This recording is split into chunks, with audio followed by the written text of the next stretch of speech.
গুনাহওয়ালা চোখগুলা নিয়ে মালিকের সামনে কেমনে দাঁড়াবো বলো না? হ্যাঁ, এই গুনাহওয়ালা জবানটা নিয়ে মালিকের সামনে কেমনে দাঁড়াবো? হ্যাঁ, এই গুনাহওয়ালা হাত পাও নিয়ে মালিকের সামনে কেমনে দাঁড়াবো? যখন আমার চোখ আমার বিরুদ্ধে সাক্ষী দিবে,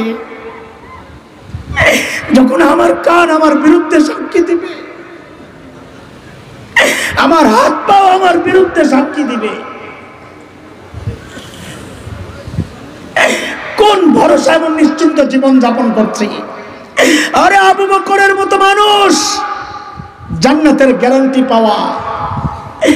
নবী বলেছেন আবু বকর ফিল জান্নাহ, আবু বকর জান্নাতি। অথচ মালিকের সামনে দাঁড়াইতে হবে এই ভয়ে সাইয়েদনা আবু বকর দূরে চলে যেতেন। একা একা নিজেকে যায়া ধিক্কার দিয়ে দিয়া কাঁদতেন আর বলতেন, ইবনা আবি কুহাফা, এরে আবু কুহাফা, তুই মানুষ কেন হইলি? এখন হিসাব কেমনে দিবি? গাছের পাতার দিকে তাকায়া তাকায়া সাইয়েদনা আবু বকর কাঁদতেন আর বলতেন, ইয়া লাইতানি কুনতু ওয়ারাকা মিনাশ শাজারা তুদাত অতুকাল, হায় আমি মানুষ না হইয়া যদি গাছের পাতা হইতাম তো জীবজন্তু আমার চাবায়া চাবায়া খায়া ফেলতো। এখন আমি হিসাব কেমনে দেব? আরে কান্দার কথা তো আমার মতো জালিমের, এমন বেকুল তো হওয়ার কথা আমার মতো জালিমের। আবু বকরের তো হাসার কথা, যাদের হাসার কথা তারা কান্না করে, যাদের কান্না করার কথা তারা হাসি তামাশায় ব্যস্ত। জানতে চাই কেন কেন এমন উদাসীন জীবন যাপন করছি বলেন? আবু বকর তো জান্নাতের গ্যারান্টি পাওয়া মানুষ। আবু বকর কান্দে বেকুল। আমাকে আপনাকে কে গ্যারান্টি দিছে বলেন তো যে আমাদের মৃত্যুর যন্ত্রণা হবে না? আমাকে আপনাকে কে গ্যারান্টি দিছে যে আমাদের কবরের আযাব হবে না? বলেন, কোন ভরসায় এইভাবে গুনাহ করতেছি বলেন? হ্যাঁ, তাও ওই মালিকের যে মালিক এত ভালোবাসে, কত ভালোবাসে। আরে জালিম একটু আশেপাশে তাকায় দেখো কত ভালোবাসে। আমি আর তুমি যখন দরজা আটকায়া গুনাহ করি, আমার মালিক আমাকে কত ভালোবাসে। ভেতরে গুনাহ চলছে আর আমার মালিক দরজার নিচে দিয়া বাতাস আর অক্সিজেন পাঠায়া দিচ্ছেন যেন আমি মইরা না যাই। ওই মালিকের নাফরমানি চলছে প্রতিনিয়ত, প্রতি মুহূর্ত। বাবা গুনাহ ছাড়েন, আল্লাহর রাস্তে বাবা গুনাহ ছাড়েন। যুবক গুনাহ ছাড়ো, পুঁজি বানাও, সময় কাজে লাগাও, না হয় কিন্তু আফসোস করা লাগবে। ইয়া লাইতানি কদ্দামতু লি হায়াতি বলে বলে যাহারে সময় মতো যদি একটু পুঁজি বানায় আসতাম। আল্লাহ বলেন, উলাইকাল্লাযীনা ইমতাহানাল্লাহু কুলুবাহুম লিত্তাকওয়া লাহুম মাগফিরাতুন ওয়া আজরুন আযীম। নবীকে জিজ্ঞেস করলাম, ইয়া রাসূলুল্লাহ, এই বর্বরদের নতুন পরিচয় বলেন। আল্লাহর হাবিব যেন বলে উঠলেন, আরে আমার সঙ্গীদের, আমার সাহাবীদেরকে তোরা বর্বর বলিস না, ওরা আর এখন বর্বর নাই। তো বলে কি বলেন না? তো নবী বলেন, খায়রুল কুরুনি করনি, ওরা আর বর্বর নাই, ওরা এখন মানব ইতিহাসের সর্বশ্রেষ্ঠ মানুষ হয়ে গেছে। আল্লাহু আকবার। এই রাত তো অনেক হয়ে গেছে, বাচ্চারাও চলে যাচ্ছে, আপনারাও যাওয়ার জন্য রেডি হইতেছেন না? আচ্ছা যায়েন গা, অসুবিধা নাই। যত তাড়াতাড়ি যাইবেন আমার তত তাড়াতাড়ি ছাড়ার উপলক্ষ তৈরি হবে। আমিও তো বিপদে আছি, বুঝেন না? তবে যেহেতু রাত অনেক হয়েছে, লম্বা আলোচনা করব না, তার মানে ফাঁকিও দিব না, এটাও মনে রেখেন। বছরের শেষ দিন আজকে আমার জামালপুরে লেগে আর কি, ফাঁকি দিব না ইনশাআল্লাহ। আলোচনাটাকে গুছায়া ছোট্ট একটা দুইটা প্যাকেট বানাইয়া দিয়ে আপনার যেন বাড়িতে নেওয়া যায়। বাড়ি নেবেন নি আজকে বয়ান, না রাইখা যাবেন আম করে দিয়ে যাবেন? নিবেন নিবেন, বাড়ি নিবেন ইনশাআল্লাহ। তো চলেন পুরা বয়ানটাকে একটা সুতার মধ্যে অথবা দুইটা প্যাকেট বানাইয়া দিয়ে আপনাদেরকে 2 পোটলা নিয়ে বাড়ি যাবেন গা, পুরা বয়ান পকেটে ইনশাআল্লাহ। আজকে এই পর্যন্ত যা বলেছি, সামনে যা বলবো, মোট 6 কথার বয়ান। কয় কথা?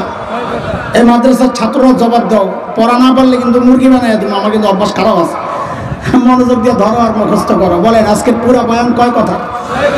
কয় কথা? সাহাবীদেরকে নিয়ে 3 কথা, সাহাবীদেরকে নিয়ে, আর আমার মতো মূর্খ জাহেল যারা আছে ওদেরকে নিয়ে 3 কথা। মোট কয় কথা? তো বলেন সাহাবীদেরকে নিয়ে কয় কথা? তো মুখস্থ করেন, আমার সাথে বলেন, জবাব দিয়েন না, আমি যা বলি তাই বলবেন। বলেন ওরা ছিল কি? সবাই বলেন। এই যে মুরব্বী জোরে কইতেছে, আপনারা আস্তে আস্তে বলতেছেন। বলেন, ওনার আগ্রহ আছে, বোঝা গেছে, আপনার আগ্রহ নাই, ঘুমায় গেছেন। একে একে ঘুমাইছেন, ওটা হাত উঠে দেখান তো, আল্লাহু আকবার। এখন তো কারবার, কোন দুনিয়ায় আইলাম, ঘুমায়ও আর হাত তোলে। আপনাকে কলব জিন্দা থাকে না, বহুত বড় বুজুর্গ।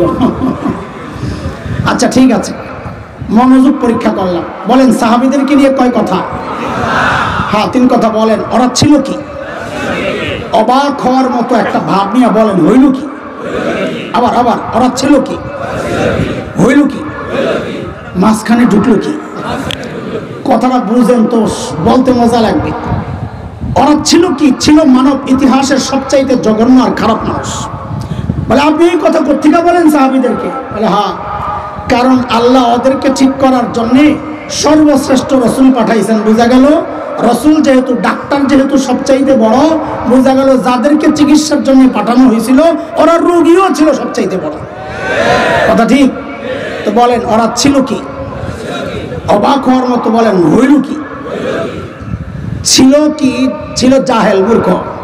হইল কি? মানব ইতিহাসের সর্বশ্রেষ্ঠ মানুষ। বলে মাঝখানে ঢুকছি কি? মানে কিসের ছোঁয়ায় এই পরিবর্তন? বলে আবার বলেন ওরা ছিল কি? হইল কি? মাঝখানে ঢুকলো কি?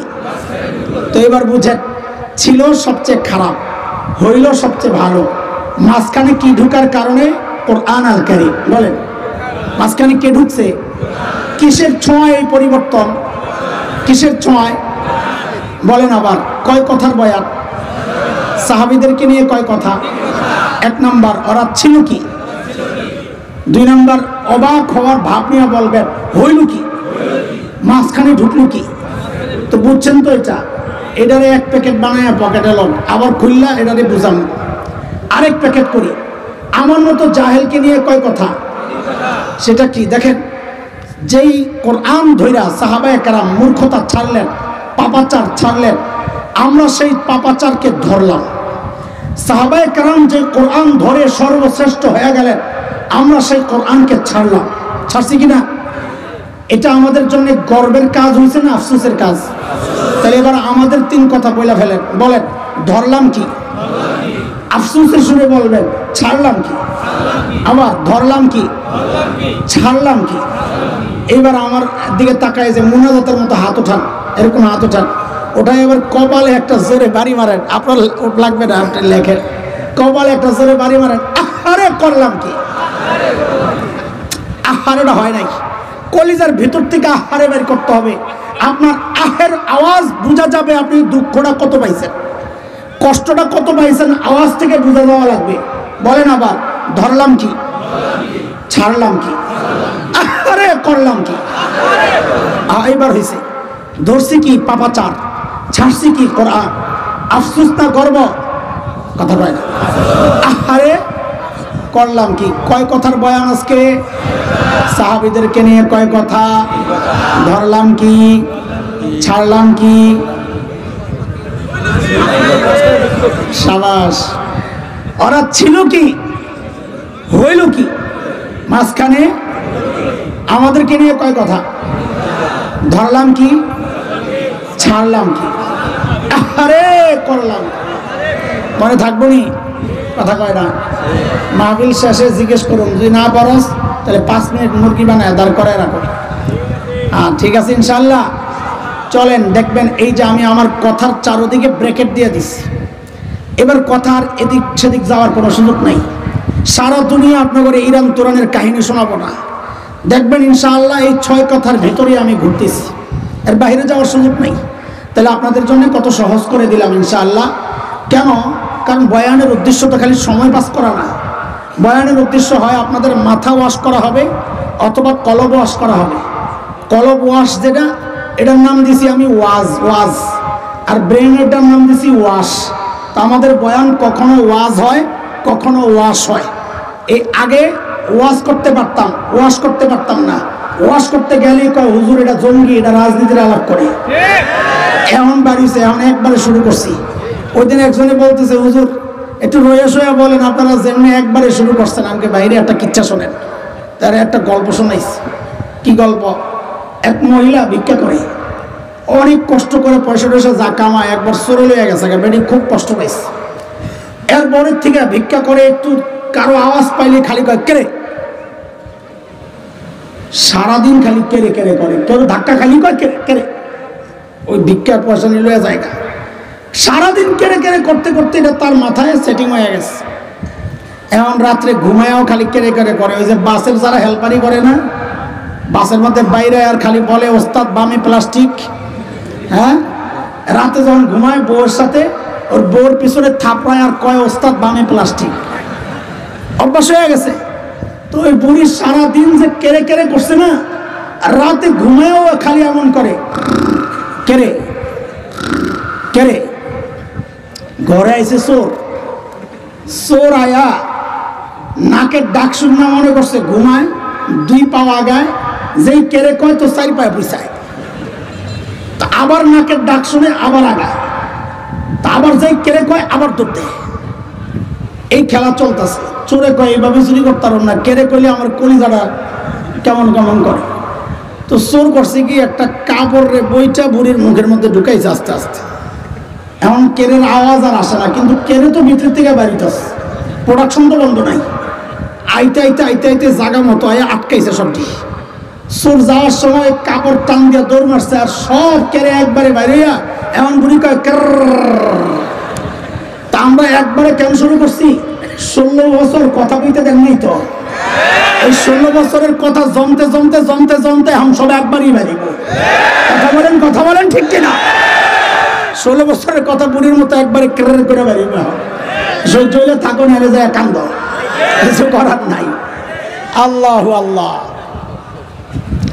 খেয়াল করেন, মনে আছে পড়া কয় কথা? এক পোটলা খোলেন সাহাবীদেরকে নিয়ে কয় কথা?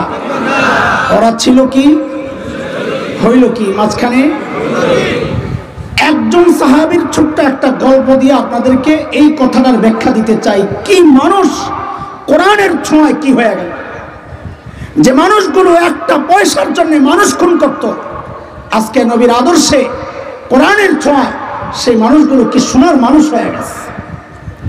একজন সাহাবী, আল্লাহর নবীর প্রত্যেক সাহাবীর হিস্টরি এমন। আমি একজনের কথা শোনাচ্ছি, হযরত সাঈদ ইবনে আমির আল জুমাহি রাদিয়াল্লাহু আনহু। ইসলাম কবুল করছেন একটু দেরিতে, হিজরতের পর। দেরিতে মুসলমান হলে কি হবে? ঈমান ছিল বড় পাক্কা। কতটা পাক্কা একটা উদাহরণ শুনলেই বুঝবেন। হযরত ওমর যখন খলিফা, ওমর নরম না গরম? জোরে বলে না, কেমন গরম? একটা উদাহরণ শুনলেই তো বোঝা যায় ওমর কত গরম। যে রাস্তা দিয়ে ওমর চলে, শয়তান ডরে আর ওই রাস্তায় থাকে না, আরেক রাস্তায় যায়। হযরত ওমর যখন খলিফা, হযরত সাঈদ যায়, একজন বলে কি, ওমর আল্লাহ দায়িত্ব দিছে, ঠিকঠাক মতো আদায় করেন, নাহলে কিন্তু খবর আছে। বাপরে, বেটার কলিজায় সাহস কত! এই সাহস কই পাইল? মানুষ নিজে যখন সৎ হয় তার সাহস তত উঁচা হয়।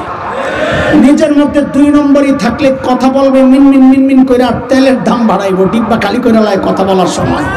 বুঝতে বলা ভাই কি বুঝছে আল্লাহ জানে, না বুঝলে থাক, সব কথার ব্যাখ্যা দেওয়া যাবে না। হযরত ওমর এই কথা শুই না, বাপরে বাপ, বেটা তো বড় অনেস্ট মানুষ, ভালো মানুষ, নাহলে এইভাবে আমারে বললো তো ধরছে। মিয়া আমারে খালি ওয়াজ করো, কাম দেশার দায়িত্ব দিয়া, তোমরাও কিছু কামলো। তো জোর করে ধরে সিরিয়ার এক শহর ছিল তখন, হিমস, এখনো আছে হিমস, সেই হিমসের গভর্নর বানায়া পাঠায় দিচ্ছে। সামনের কথা বুঝার জন্য 2টা কথা আগে বুঝে নেন। যেই অঞ্চলের মানুষ যত ধনী হয়, ওই অঞ্চলের জনপ্রতিনিধি যারা মেম্বার, চেয়ারম্যান, এমপি, তারাও এলাকার মানুষের মতো এরকম ধনী হয়। এই একটা কথা বুঝলেন। আরেকটা কথা বুঝেন, আজকের দুনিয়ায় Bangkok, Singapore, Thailand, Dubai, Abu Dhabi, Karachi, Bombay, আমাদের চিটাগাং, এগুলো যেমন বাণিজ্যিক শহর, ওই সময়ে গোটা দুনিয়ার বাণিজ্যিক শহর ছিল সিরিয়া। কোথায়? সিরিয়া।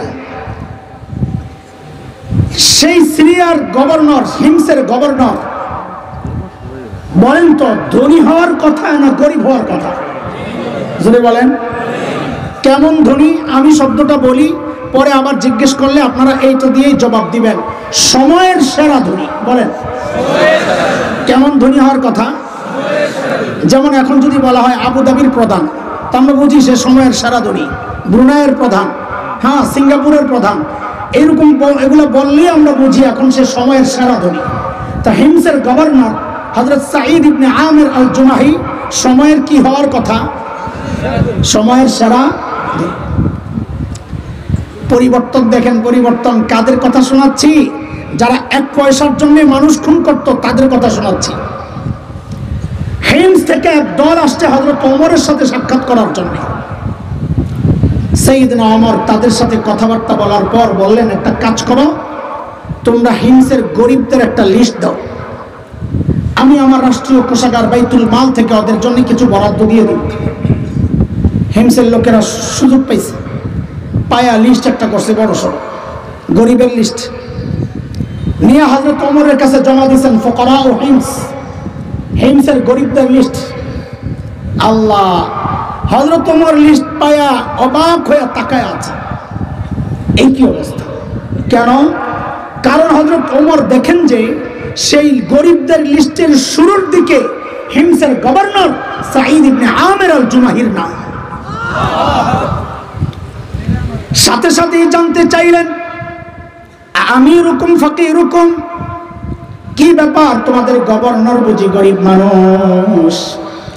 হিমসের লোকেরা জবাব দিলেন, বালা আমিরুনা আফকারুনা, আমাদের গভর্নর শুধু গরিব না, হিমসের মধ্যে সবচাইতে গরিব।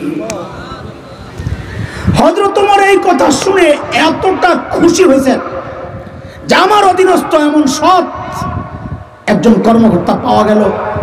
খুশি, এত খুশি হয়েছে, সাথে সাথে 1000 স্বর্ণ মুদ্রা, স্বর্ণের পয়সা, 1 পয়সায় তখনকার 3.5 ভরি এখনকার সোনা থাকতো, এইরকম 1000 স্বর্ণ মুদ্রা প্যাকেট করে দূত মারফত পাঠায় দিয়েছেন, যাও আমার সাঈদকে আমার পক্ষ থেকে হাদিয়া দিয়ে আসো।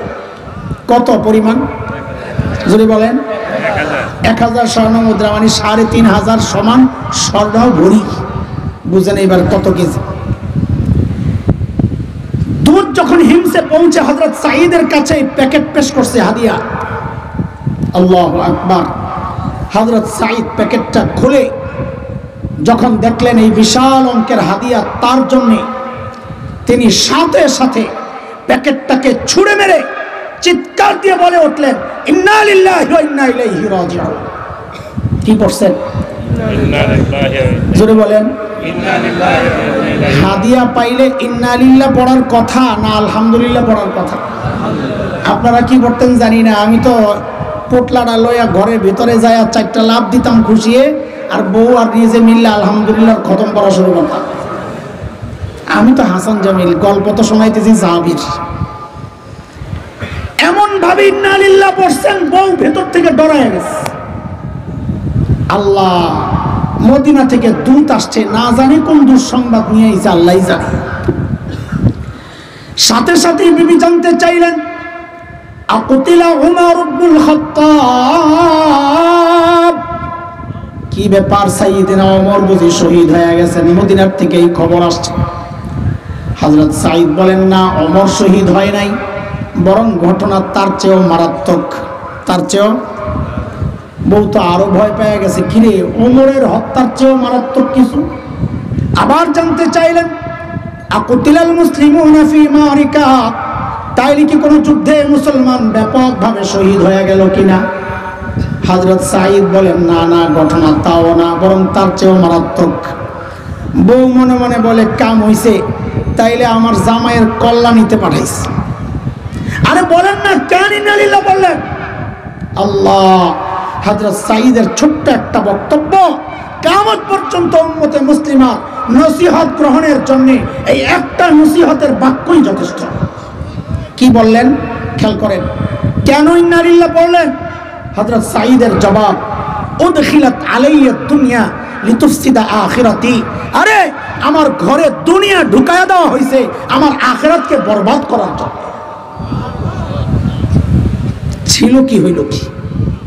1 পয়সার জন্য যারা মানুষ খুন করত, আজকে 1000 স্বর্ণ মুদ্রা হাদিয়া পাইয়াও বলেই না।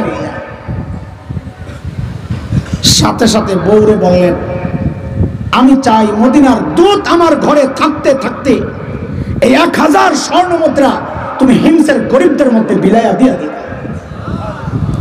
কি বুঝলেন?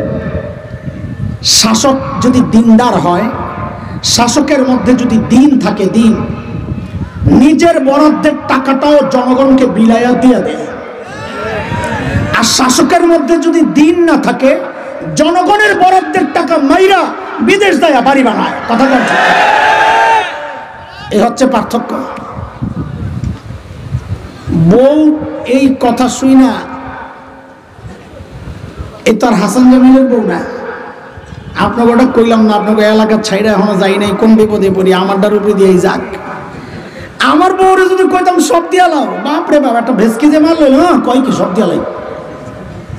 বেশি পিড়াপিড়ি করলে বলতেন ঠিক আছে 2 ভাগ করেন, অর্ধেক আপনার অর্ধেক আমার, আমারটা থাক আপনারটা দিয়া লাই। কিন্তু বউ তো হাসান জামিলের না রে, বউ তো সাহাবীর বউ। কার বউ? বলাবেন কথা কার বউ? যারা বিয়া করস নাই তোদের জন্য একটা উপদেশ দিয়া যায়, বিয়া তো করবি, এটা মনে রাখিস। এই কথাটা মনে রাখলে বিয়ার মাইয়া দেখতে সহজ হইব। বল আমার সাথে, মুখস্থ কর, জেসকার লগে তেসকা। আজরে ক মানি বুঝছস? বলাবেন এসব দোয়া চাই, হুজুর বউ পাই না। আমি কি পাবি কেমনে? তুই নিজে 2 নম্বর আর বউ খোঁজস রাবিয়া বসরিয়া হইব? আল্লাহ কি জালেম রে, তোর মতো 2 নম্বরের কাছে রাবিয়া বসরিয়া মাইয়াডারে পাঠাইব? তুই 2 নম্বর মাইয়া তালাশ করা শুরু কর, দেখবি বউর অভাব নাই। আর 1 নম্বর পাইতে হলে তুই নিজে আগে 1 নম্বর হ। কারণ আল্লাহর সিস্টেম এটা, জেসকার লগে। বলাবেন কথা না করে তো মজা পাই না। তোরা মনে করছো যে আমি বানায় বানায় কইতেছি, এটা কোরআনের কথা, ওলামারা জানে। সূরা নূরে আসছে না, ওনার না, আল খাবিসাতু লিল খাবিসিনা ওয়াল খাবিসুনা লিল খাবিসাত আত-তাইয়িবাতু লিত-তাইয়িবিনা আত-তাইয়িবুনা লিত-তাইয়িবাত উলাইকা মুবাররাউনা মিম্মা ইয়াকুলুন লাহুম মাগফিরাতুন ওয়া রিজকুন কারীম।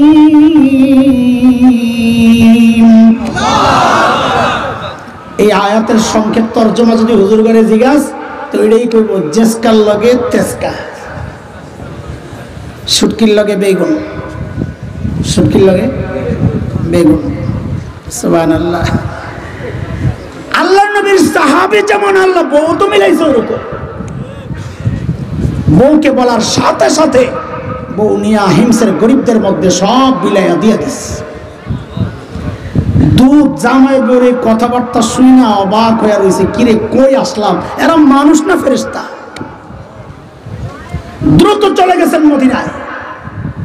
হযরত ওমরকে যা বললেন, আমারে কই পাঠালেন, এরা তো মানুষ না, এরা তো ফেরেশতা। হযরত ওমর কই কি হইছে কারবার?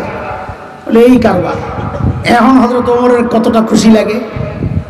হযরত ওমর এইবার এত খুশি হয়েছে, সাথে সাথে বললেন, এই কাফেলা রেডি কর, আমার সাইদকে দেখতে যাব।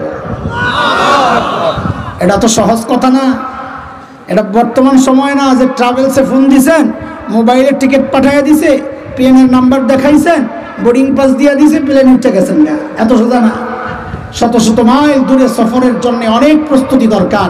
কিন্তু হযরত সাঈদের কথা শুনে হযরত ওমরের হৃদয়টা এতটা আন্দোলিত হয়েছে, আলোড়িত হয়েছে, দেখার জন্য অস্থির হয়ে গেছে। সাইয়েদনা ওমরের কাফেলা যখন হিমসে পৌঁছে, গোটা হিমস যেন ভেঙে পড়ে। চারিদিক থেকে হাজারো মানুষ ছুটে ছুটে আসছে। কেন?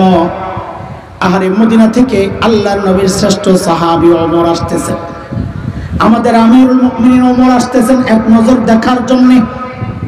সাইয়েদনা ওমর বসা, সামনে হাজারো মানুষ, পাশে সাঈদ ইবনে আমির। হযরত ওমর চিন্তা করলেন, এই তো সুযোগ। সাঈদকে আমি তো ভালো জানি, কিন্তু জনগণ কেমন জানে এই সুযোগে একটু পরীক্ষা করে নেওয়া যাক। অনেক সময় দেখা যায় নেত্রীর কাছে নেতা ভালো, মার্কা লয়ে এসে ভোট করতে, কিন্তু এলাকার মানুষ দাঁড় করাইছে আরেকজন স্বতন্ত্র, দেখা গেছে মার্কা ফেল করছে, স্বতন্ত্র বাস করছে। এমন হয় কি হয় না? হযরত ওমর চিন্তা করছেন, সাইদরা আমি তো ভালো জানি, কিন্তু জনগণ কি বলে? ডাক দিয়ে জানতে চাইলেন, ও হিংসার মানুষ, তোমাদের গভর্নরের বিরুদ্ধে কারো কোনো অভিযোগ আসেনি? থাকলে দাঁড়ায় যাও। বাপরে বাপ, এই জমানায় বা আরো 3 মাস আগের কথাই কর, কোন এলাকায় যায় যদি কোনো নেতায় কইতো আপনার ওই নেতার বিরুদ্ধে কারো কোনো অভিযোগ আছে, থাকলে দাঁড়ান, তো পাবলিক মাথা নিচের দিকে দিয়া বলতো অভিযোগ তো আছে কিন্তু দাঁড়ানো যাবে না, এখন দাঁড়াইলে সকালে শুয়ে পড়া লাগবে। কথা ঠিক নেই? কিন্তু আল্লাহর নবীর সাহাবী, আহা, ইসলামী শাসন ব্যবস্থার সৌন্দর্য এগুলা, জনগণের কথা বলার অধিকার ছিল। হযরত ওমর যখন বললেন এই কারো অভিযোগ থাকলে দাঁড়াও, ওই কোনার থেকে এক বুড়া দাঁড়ায় গেছে, আসো অভিযোগ আছে। মানুষ হইল অনুকরণ প্রিয়, দেখা দেখি কাম করে। আপনি রাস্তার মাঝখানে দাঁড়াইয়া ঘাটটা ব্যথা করতেছে খুব, তো কিছুক্ষণ এরকম আসমানের দিকে তাকায় থাকেন, দেখবেন পাশে দিয়ে যারা যায় অধিকাংশই দাঁড়াইয়া দেখবে আপনি কি দেখতেছেন। হুদায় আপনি তো ঘাট ব্যথা করতেছে, ওই বুড়া একটা দাঁড়াইছে, দেখা দেখি আরো 3 জন দাঁড়ায় গেছে। হযরত ওমর কয় কারবারটা দেখছো? কারে দেখতে আসলাম, তার বিরুদ্ধে অভিযোগের শেষ নেই। কি ব্যাপার? বলেন বলেন, আপনার কি সমস্যা বলেন। আল্লাহ, বুড়ায় দাঁড়ায় কি বলে জানেন?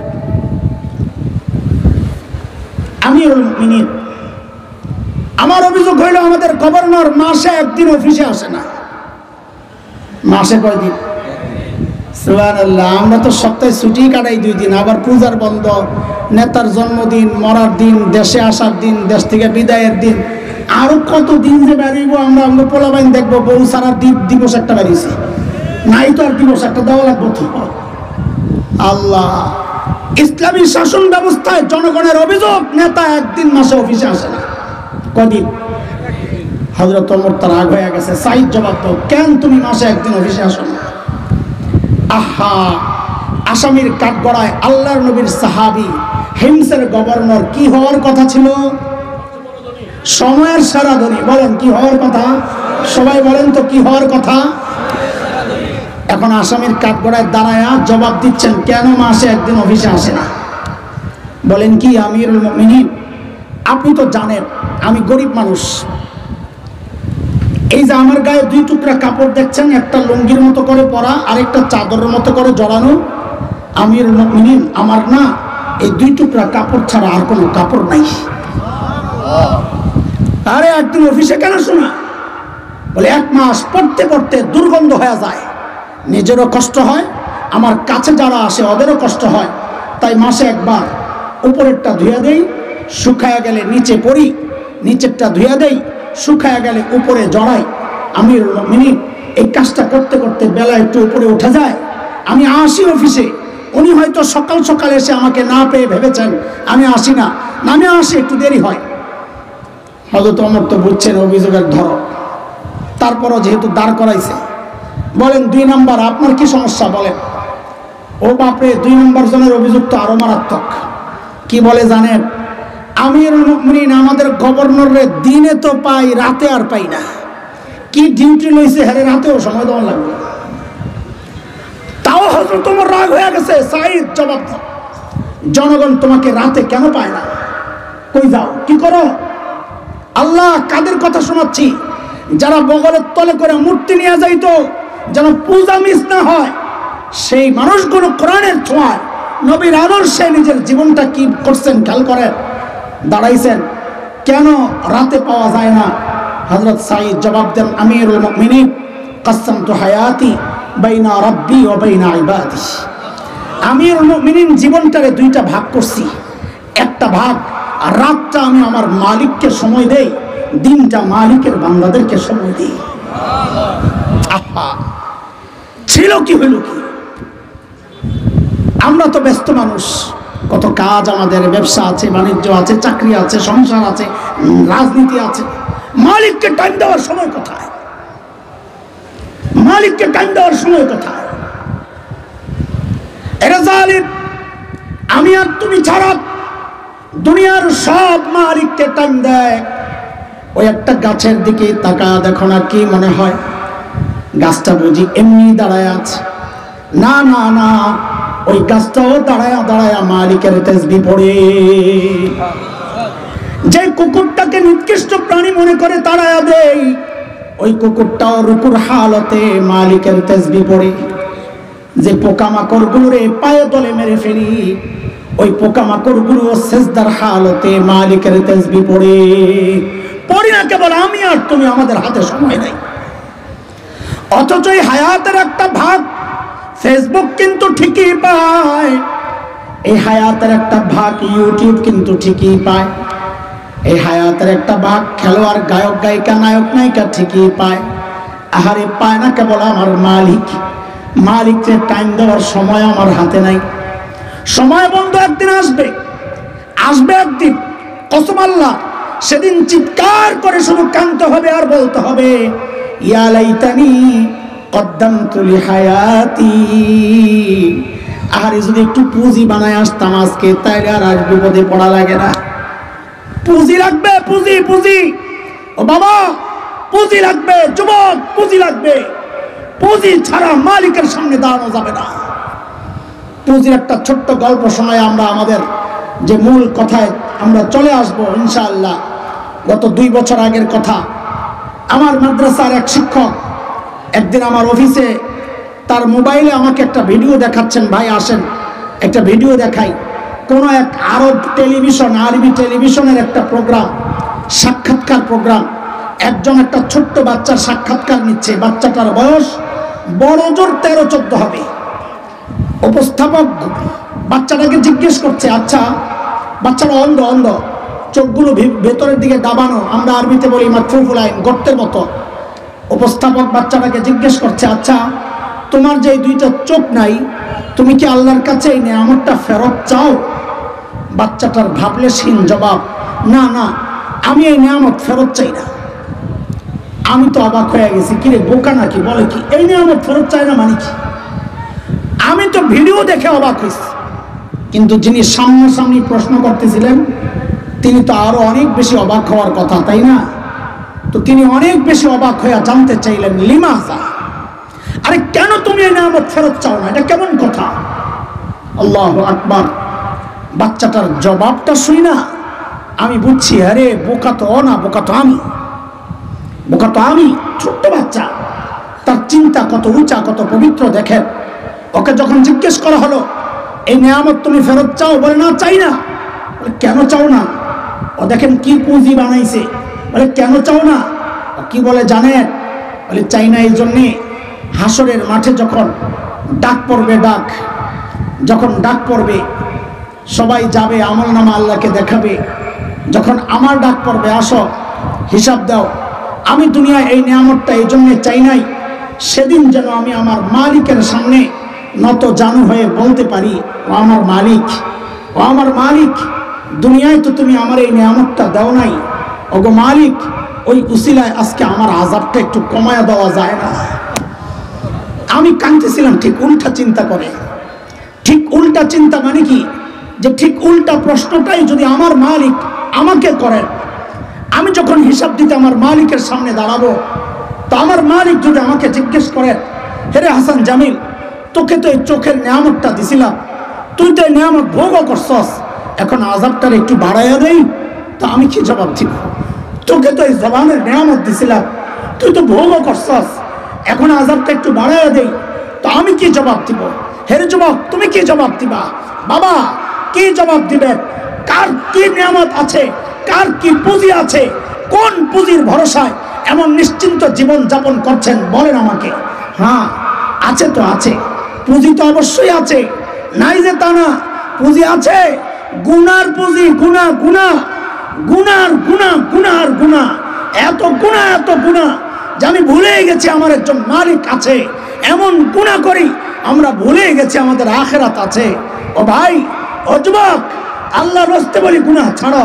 আমাদের কথাগুলো তোমাদের হৃদয় স্পর্শ না করলে এর চেয়ে ভালো করে বোঝানোর ক্ষমতা আমাদের নাই। আমি বলি কি শুনো, শেষ অস্ত্র আমার।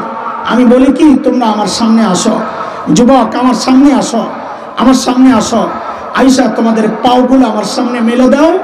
আমি ওই পাওগুলারে জড়াইয়া ধইরা সারা রাত বসে বসে কান্না করি, তাও গুনাহ ছেড়ে দাও, গুনাহ ছেড়ে দাও। আরে গুনাহওয়ালা চোখগুলা নিয়ে মালিকের সামনে কেমনে দাঁড়াবো বলো না? হ্যাঁ, এই গুনাহওয়ালা জবানটা নিয়ে মালিকের সামনে কেমনে দাঁড়াবো? হ্যাঁ, এই গুনাহওয়ালা হাত পাও নিয়ে মালিকের সামনে কেমনে দাঁড়াবো? যখন আমার চোখ আমার বিরুদ্ধে সাক্ষী দিবে, যখন আমার কান আমার বিরুদ্ধে সাক্ষী দিবে, আমার হাত পাও আমার বিরুদ্ধে সাক্ষী দিবে, কোন ভরসা এবং নিশ্চিন্ত জীবন যাপন করছি? আরে আবু বকরের মতো মানুষ জান্নাতের গ্যারান্টি পাওয়া। নবী বলেছেন আবু বকর ফিল জান্নাহ, আবু বকর জান্নাতি।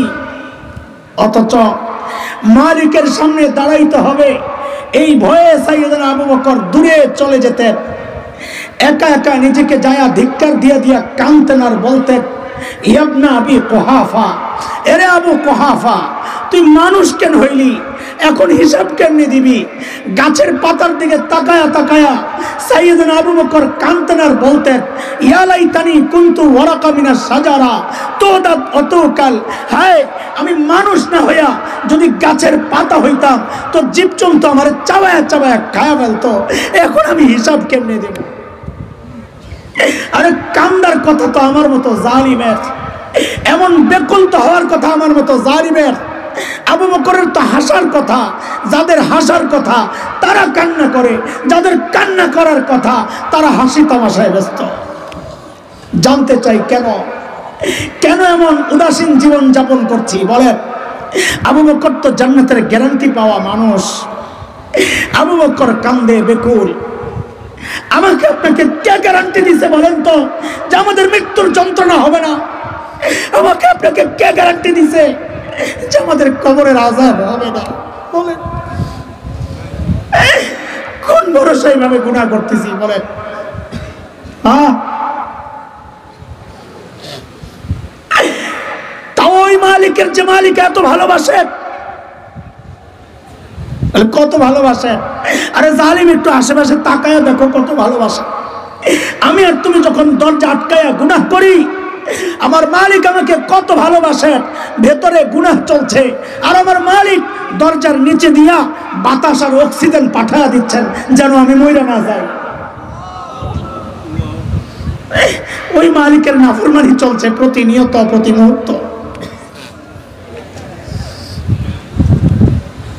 বাবা গুনাহ ছাড়েন, আল্লাহর রাস্তে বাবা গুনাহ ছাড়েন। যুবক গুনাহ ছাড়ো, পুঁজি বানাও, সময় কাজে লাগাও, না হয় কিন্তু আফসোস করা লাগবে। ইয়া লাইতানি কদ্দামতু লি হায়াতি বলে বলে যাহারে সময় মতো যদি একটু পুঁজি বানায় আসতাম। মুহতারাম হাজরিন, বলছিলাম আমি হযরত সাঈদ ইবনে আমির আল জুনাহির ঘটনা লম্বা করছি না, সময় অনেক হয়ে গেছে। যেই কথাটা উঠাইতে চাচ্ছিলাম, বলতে চাচ্ছিলাম যে মানুষগুলো ছিল মানব ইতিহাসের সবচাইতে জঘন্য আর খারাপ মানুষ। কোরআনের ছোঁয়ায় নববী আদর্শে দীক্ষা নিয়ে সেই মানুষগুলো হয়ে গেল মানব ইতিহাসের সবচাইতে শ্রেষ্ঠ মানুষ। এখন আপনাদের কাছে জিজ্ঞাসা আমার, যেই কোরআন ধরে সাহাবায়ে কেরাম বর্বর আরবরা যেই কোরআন ধরে সর্বশ্রেষ্ঠ মানুষ হয়ে গেল, ওই কোরআন কি এখন আছে না নাই? জোরে বলেন। পুরান হয়ে গেছে? হ্যাঁ, দুর্বল হয়ে গেছে? হ্যাঁ, পাওয়ার কমে গেছে? কমায় আছে, কমায়, হসপিটালে যায় যায় অবস্থা। আগের মতোই বলেন, আগের মতোই। আল্লাহর বিধানের কোনো হেরফের? আল্লাহ বলেছেন সূরা আহজাবের মধ্যে, সুন্নাতাল্লাহিল্লাতী قد خلت من قبل ولن تجد لسنة الله تبديلا। আল্লাহ বলেন আমার সিদ্ধান্তের কোনো হেরফের হয় না। কোরআন আগে যা ছিল এখনো তাই। তাহলে আপনাদের কাছে খুব দ্রুত শেষ করব, বিরক্ত হেন না। আপনাদের কাছে আমার দুইটা জিজ্ঞাসা। যে কোরআন সাহাবীকে সর্বশ্রেষ্ঠ মানুষ বানায়া দিছে, ওই কোরআনকে আমাদেরকেও সর্বশ্রেষ্ঠ মানুষ বানাতে পারে এই বিশ্বাস আপনারা করেন? কে কে করেন দেখি? আল্লাহু আকবার। হাত নামান, খেয়াল করে জবাব দিয়েন আর হাত উঠায়েন, হুজুকে উঠায়েন না। আবারও জিজ্ঞেস করছি, যে কোরআন সাহাবী বর্বর আরবকে সর্বশ্রেষ্ঠ মানুষ বানাইছে, সেই কোরআন আমাকে আপনাকেও সর্বশ্রেষ্ঠ মানুষ বানাতে পারে কি পারে না? মাশাআল্লাহ। হাত উঠাইছেন না সবাই? মাশাআল্লাহ। আরেকটা জিজ্ঞাসা, আমরা আমাদের সন্তান, পরিবার, আপনজনকে সর্বশ্রেষ্ঠ মানুষ বানাতে চাই? চাই? কে কে চাই? আমিও চাই। আল্লাহু আকবার। হাত নামান। দুইবার হাত উঠাইছেন। এই দুইবার হাত যে উঠাইছে, এই সমাজ আমি চিনি, সেই চেনা জায়গা থেকে আমার মূল্যায়ন, এখানে বহুজন পাওয়া যাবে যে এই দুই কথায় মিথ্যা কথা বলেছেন, সত্য বলেন নাই। সত্য বলেন নাই। বলে আপনি কি গায়েব জানেন? না, আমি গায়েব জানবো কোত্থেকে? গায়েব জানেন শুধু, জোরে বলেন আল্লাহ। আমি গায়েব তো জানি না, কিন্তু আমি এই সমাজ চিনি। এই সমাজের আলো বাতাসে আমার বেড়ে ওঠা, এই সমাজের মানুষের স্বভাব চরিত্র সব আমার জানা। সেই জানা জায়গা থেকে বলছি, এই দুই জায়গায় হাত ওঠানো যারা হাত উঠাইছেন, অনেক পাওয়া যাবে, হয়তো আমার ধারণা ভুল হোক, কিন্তু এটাই বাস্তবতা যে আপনারা মিথ্যা বলেছেন। বলে কেমনি মিথ্যা বললাম? তো শুনেন, আপনারা বলেন নাই কোরআন একমাত্র মাধ্যম, যে মাধ্যম মানুষকে সর্বশ্রেষ্ঠ বানায়? বলেছেন। এটাও কি বলেছেন আপনি আপনার সন্তানকে সর্বশ্রেষ্ঠ মানুষ বানাতে চান? বলেছেন। যদি তাই হয়, তাহলে আমার জিজ্ঞাসা, আপনার দাবি তো সর্বশ্রেষ্ঠ বানায় মাধ্যম একমাত্র কোরআন, তো সন্তানকে যদি সর্বশ্রেষ্ঠ বানাতে চান, এই কথায় যদি সত্যবাদী হন, তাহলে তো আপনার সন্তানকে কোরআনী প্রতিষ্ঠান মাদ্রাসায় পাঠানোর কথা ছিল, ওখানে না পাঠায় আপনি পাঠাইলেন কোথায়? তার মানে আপনি মিথ্যা বলেছেন। কোরআন সর্বশ্রেষ্ঠ মানুষ বানায় এটা বিশ্বাস করেন, কিন্তু সন্তানকে সর্বশ্রেষ্ঠ বানাতে চান না। যদি চাইতেন তো কোরআনী শিক্ষায় শিক্ষিত করতেন। একটু কষ্ট পাইছেন না? আমি আগেই বলেছি আপনাদেরকে কষ্ট দেওয়ার জন্য কথা বলবো না, বলছি হৃদয়ে আফসোসের আগুন জ্বালাইতে। আহারে করলাম কি? মনে আছে কথা? ধরলাম কি, ছাড়লাম কি? আহারে, ওইটা চলতেছে এখন। আচ্ছা, যাই করছেন করছেন, এবার আমাকে জবাব দেন, সন্তানকে দিন না শিখায়া ঠকছেন না জিতছেন? সত্য কথা বলেন। নিজে ঠকছেন না সন্তানকে ঠকাইছেন? দুইটাই। সন্তানকেও ঠকাইছেন, নিজেও ঠকেছেন। আমার বাবা যে আমাকে দিন শিখাইছেন, বা আলেমদের বাবা মা যে তাকে দিন শিখাইছে, আচ্ছা আমি ঠকছি না আমার বাবা মা ঠকছেন? হ্যাঁ, মুখে মুখে বলেন, ভিতর ক্লিয়ার না। একটু সময় নিয়ে ভিতরটা ক্লিয়ার করি। কেন আমিও ঠকি নাই, আমার বাবাও ঠকেন নাই? কেন আপনারা যারা সন্তানকে দিন শিখান নাই, আপনিও ঠকেছেন, সন্তানকেও ঠকাইছেন? এটা 2-4 মিনিটের মধ্যে শোনার মতো সবর ধৈর্য আছে আপনাদের? তা আমারটা শোনেন। দেখেন, আমি যখন খুব ছোট, আমার ব্রেন ছিল একদম সাফ। এখন তো বুড়া হইয়া সব মাথায় এলোমেলো হয়ে গেছে, এত দায়িত্ব আর কিছু কাজ করে না। কিন্তু ছোটবেলায় আমার ব্রেন ছিল খুব সাফ, একদম পরিষ্কার। তো আমরা ধানমন্ডির এক বাসায় ভাড়া থাকতাম। তো বাড়িওয়ালার মেয়েরা, আমাদের বড় আপা, আমি তখন ছোট বাচ্চা, ওরা আমার নিয়ে নিয়ে ইংরেজি বাংলা এগুলো পড়াইতো। আর আম্মাকে এসে বলতো কি, খালাম্মা এই মেধাবী ছেলেটাকে নষ্ট করেন না। নষ্ট বুঝছেন না কি? হুজুর বানান না আর কি, ডাক্তার ইঞ্জিনিয়ার বানান। দেশ সেরা ডাক্তার হতে পারে, ওর যে ব্রেড, ওর দেশ সেরা ইঞ্জিনিয়ার হতে পারে। আচ্ছা, আমার মা বাবা আমারে ডাক্তার ইঞ্জিনিয়ার না বানায় যে মৌলবি বানাইছে, আমারে ঠকাইছেন না জিতাইছেন? কেমনে আমারে ঠকান নাই, জিতাইছেন? আমি এত কিছু বলবো না, নিজের ঢোল নিজে পিটাইতে পারবো না। শুধু একটা ছোট্ট করে বলি, দেখেন, দুনিয়ার রাজা বাদশাদের চেয়ারে হয়তো আমরা বসতে পারি নাই, চাইও না, কিন্তু এটা চরম সত্য এবং বাস্তব কথা। আল্লাহ তাআলা মানুষের হৃদয়ে আমাদের প্রতি যে শ্রদ্ধা আর ভালোবাসা রেখেছেন, দুনিয়ার রাজা বাদশারা ধারে কাছেও নাই। ঠকছি না জিতছি? আমি যেহেতু নিজের ব্যাপার, আমি আর নিজের কিছু বলতে চাই না। আচ্ছা, আমার মা বাবা জিতছেন না ঠকছেন? কেন? দেখেন এই যে আমরা যারা আছি প্রতিদিন প্রোগ্রাম, প্রতিদিন লাগাতার সারা বছর প্রোগ্রাম, এমন কোনো দিন আমার যায় বলে আমার মনে পড়ে না যেদিন আমি দোয়ায় আমার মা বাবার জন্যে বলি না রব্বির হামহুমা কামা রাব্বায়ানি সগীরা। এমন কোনো দিন যায় বলে আমার মনে পড়ে না। শুধু কি তাই, আমার আবার এক্সট্রা কিছু পাগলামি আছে।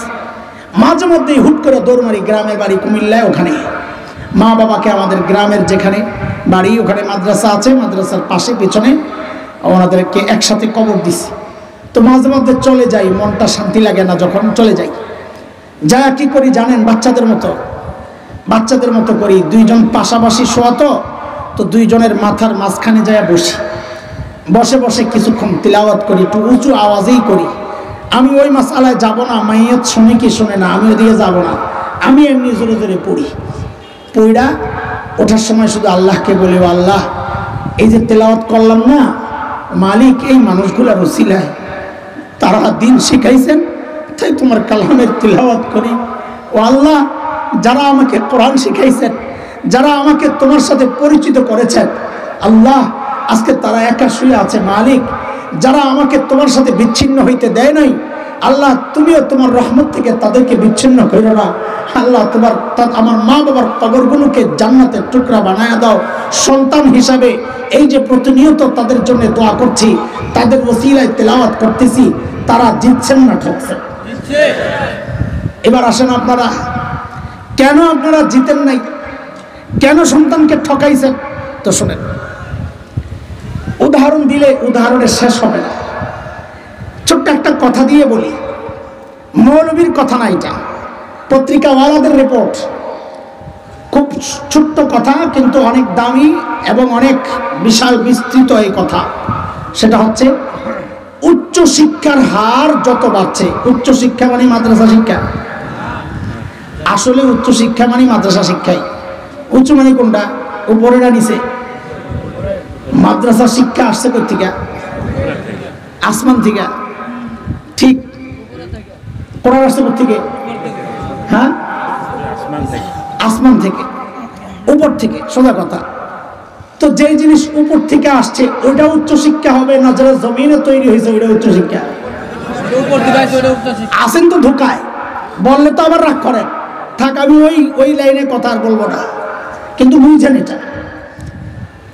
সন্তানকে উচ্চ শিক্ষায় শিক্ষিত করেছেন, পত্রিকাওয়ালারা বলে কি জানেন, উচ্চ শিক্ষার হার যত বাড়ছে সন্তানের সাথে বাবা মার দূরত্ব তত বাড়ছে। এই কথা কি মিথ্যা? বলেন, যত বেশি শিক্ষিত হচ্ছে তত বেশি বাবা মাকে ত্যাগ করে দূরে চলে যাচ্ছে। মাদ্রাসায় পড়ান যদি, এই সন্তান তো মনে করে আমার মায়ের পায়ের নিচে আমার জান্নাত, আমি জান্নাত রেখে যাবো কোথায়? আমরা আমাদের বাচ্চাদেরকে শিখায়া দেই, বাড়িতে যায় মায়ের পায়ে তেল দিয়ে দিও, বাবার মাথায় একটু তেল দিয়ে দিও, কারণ এতেই তোমার জান্নাত। এটাই হচ্ছে মাদ্রাসা শিক্ষার বৈশিষ্ট্য। এই তো গেল একটা কথা বললাম। 2 বছর আগের একটা কথা আপনাদেরকে শোনাই। ঈদের দিন একজন আমাকে একটা ভিডিও পাঠাইছে, লিঙ্ক। বৃদ্ধাশ্রমে গেছে সাংবাদিকরা, ডকুমেন্টারি বানাবে, টেলিভিশন। তো এই বুড়া বুড়িদের সাক্ষাৎকার নেয়, কে কোন পরিবার থেকে আসছে। ঈদের দিন ছিল, পেয়ালার মধ্যে হয়তো ফিন্নি টিন্নি কিছু খাচ্ছে, যেটা পাইছে ভাগে। সাংবাদিক গেছে, মুখ ফিরে আনিস, বলতে চায় না। এরা কোনো সাধারণ ঘরের বুড়া বুড়ি না, হাই সোসাইটি, এলিট শ্রেণী।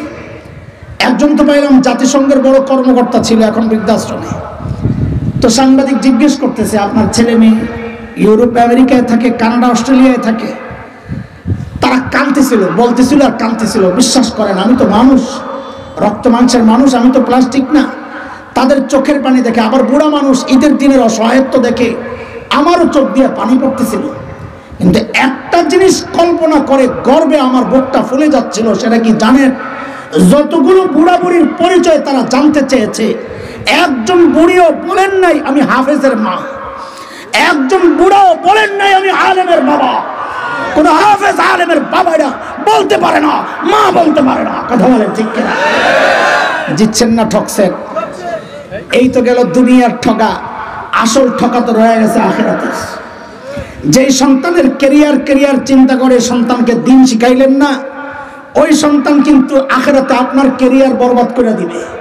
সূরা আহজাবে আসছে, সূরা আহজাবের শেষ দিকে সন্তান আল্লাহর আদালতে দাঁড়াবে, অধীনস্থরা আল্লাহর আদালতে দাঁড়াবে, দাঁড়ায়া তার যে মুরব্বী ছিল, মুরব্বীর বিরুদ্ধে আল্লাহর আদালতে নালিশ করে কি বলবে? রব্বানা ইন্না আতানা সাদাতানা ওয়া কুবারানা ফাআদাল্লুনা আস-সাবিলা রব্বানা আতিহিম ضعفين من العذاب والعنهم لعنا كبيرا। আল্লাহ আমার মুরব্বী, আমার বাবা মা, তারা আমাকে পথভ্রষ্ট করেছে, আমি ডাবল শাস্তি চাই। ডাবল কেন? আগে এমনি বুঝেন, তারপরে তাফসীর বুঝেন। খাওয়ানোর দায়িত্ব ছিল, খাওয়ায় নাই, এক অপরাধ। খাওয়ার পরিবর্তে বিষ খাওয়াইছে, আর এক অপরাধ। আমাকে দিন শেখানোর দায়িত্ব আপনি দিয়েছিলেন, আমার মা বাবা, আমার মুরব্বী আমাকে দিন শেখায় নাই, এক অপরাধ। বদ্দিনী শিখায়া আমাকে নাস্তিকতার দিকে ঠেলে দিয়েছে, আর এক অপরাধ। ও আল্লাহ, এই দুই অপরাধের কারণে আমি ডাবল শাস্তি চাই। আহারে, আপনি তো রহমান রহিম, মায়া লাগতে পারে, এদের ব্যাপারে আপনার কোনো দয়া মায়া আমি আশা করি না। ওয়ালআনহুম লানান কাবীরা, এদেরকে আপনার রহমত থেকে দূরে, বহু দূরে সরায়া দেন। আরে এই সন্তানদের দিন শিখাইলে সন্তান বলতো রব্বির হামহুমা কামা রাব্বায়ানি সাগীরা, ওইটা না বলে এখন বলে ওয়ালআনহুম লানান কাবীরা, আপনার রহমত থেকে দূরে সরায়া দেন। ঠকছে না দিচ্ছে? কথা বলেন, কথা বলেন। এখন কি ঠকতেই থাকবেন না জিতার ইচ্ছা আছে? জোরে কোন।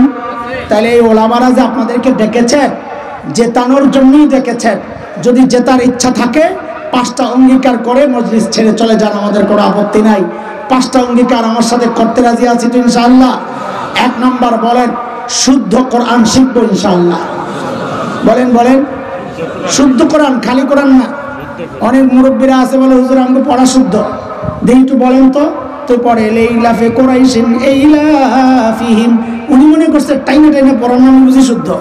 বাজান, আপনার এই পড়া আমাদের বাচ্চারা শুনলে এসে লুটুপুটি খায়, গড়াগড়ি করে যে দাদাই কি পড়তেছে। এই জন্য ওলামারা আছে ভালো হাফেজ বাংলাদেশে, সারা দুনিয়ার শ্রেষ্ঠ হাফেজ বাংলাদেশে। আপনি কই পাবেন এই নিয়ামত? শুদ্ধ কোরআন শিখবো ইনশাআল্লাহ তাআলা, নিয়মিত কোরআন পড়বো ইনশাআল্লাহ। 2 নাম্বার বলেন, নিয়মিত কোরআন পড়বো, কোরআনের বিধিবিধান মেনে চলবো ইনশাআল্লাহ। কয়টা গেল? কয়টা গেল? 1 নাম্বার শুদ্ধ কোরআন শিখবো, 2 কোরআন নিয়মিত পড়বো, কোরআনী বিধিবিধান মেনে চলবো, 4 নাম্বার কোরআনের ধারক বাহক ওলামায়ে কেরামকে মহব্বত করবো ইনশাআল্লাহ। বলেন, কোরআনওয়ালাকে ভালোবাসবো ইনশাআল্লাহ। 5 নাম্বার হচ্ছে যেখানেই কোরআনী প্রতিষ্ঠান দেখবো, মাদ্রাসা দেখবো, তার পাশে সহযোগী হিসাবে দাঁড়ায় যাবো, পারবো ইনশাআল্লাহ। আবার সবকটা শোনায়া জানগা। কয় কথার সবক হয়েছে আজকে? কয় কথা? মাশাআল্লাহ। সাহাবীদেরকে নিয়ে কয় কথা? ওরা ছিল কি, হইল কি, মাঝখানে কি ঢুকছে, কি ঢুকছে? মাশাআল্লাহ। আমাদের ব্যাপারে কয় কথা? ধরলাম কি, ছাড়লাম কি, ধরছি কি পাপাচার, ছাড়ছি কি কোরআন, আহারে করলাম কি, আহারে আফসোস আফসোস আফসোস আর করবো না ইনশাআল্লাহ। নিজেদেরকে শুধরে নেব ইনশাআল্লাহ। আল্লাহ তাআলা আমাদের সবাইকে কোরআনওয়ালা বানায়া দেন, আমিন।